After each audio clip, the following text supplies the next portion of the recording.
हमारे साथ bureau chief Viresh Pandey बने हैं। वीरेश, जिस तरीके से आरोप प्रत्यारोप का दौर जारी है, अखिलेश यादव ने कहा कि पश्चिम में भाजपा का सूरज इस बार डूबेगा, तो क्या वो जो सूरज है जो संकट में दिख भी रहा है किसान आंदोलन के बाद, भले ही कानूनों को वापस ले लिया गया है, वो पश्चिम वाला सूरज पूरब की इस कसरत से संभल जाएगा क्या?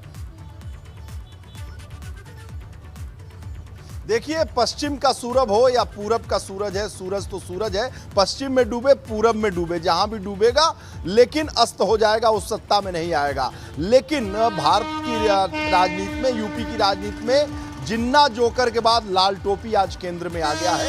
और लाल टोपी को लेकर यानी समाजवादी पार्टी पर प्रहार प्रधानमंत्री ने किया है, और इस कदर किया है कि जो समाजवादी पार्टी की असली जो मर्म है उस पर उन्होंने प्रहार किया है। याद करिए 2007 में बसपा की जब सरकार बनी थी तो एक नारा चला था कि चढ़ गुंडन की छाती पर और मोहर मारे हाथी पर। 2007 में बसपा की सरकार बन गई थी और उसके पहले 2006 से लेकर ये नारे चल रहे थे। यानी समाजवादी पार्टी की गुंडई, उनकी हुड़दंगई, इस तरह की बातों को प्रधानमंत्री ने रेखांकित किया है, चिन्हित किया है और अपने शब्दों से उन पर बाण चलाया है। और बाण अंदर ऐसा चलाया है कि वो सीने को बिध जाए, ऐसा प्रधानमंत्री की भाषा थी। रेड अलर्ट कहते हुए कहा कि संज्ञान लीजिए, ये रेड अलर्ट है, ये लाल टोपी जो है यूपी की सियासत के लिए रेड अलर्ट है, आप लोगों के लिए, जनता के लिए रेड अलर्ट है। यानी प्रधानमंत्री ने कहा है कि संभल कर रहिए। ये प्रहार प्रधानमंत्री का था,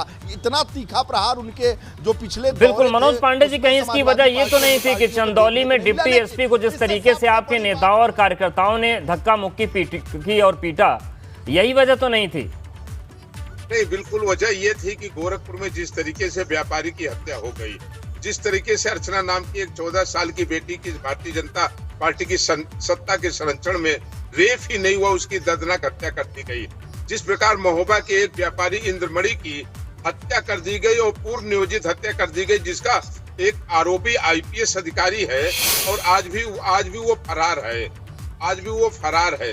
तो उत्तर प्रदेश के उन तमाम आपराधिक आंकड़ों को भी सचेत होना चाहिए और हमें लगता है कि जिक्र उसका भी होना चाहिए।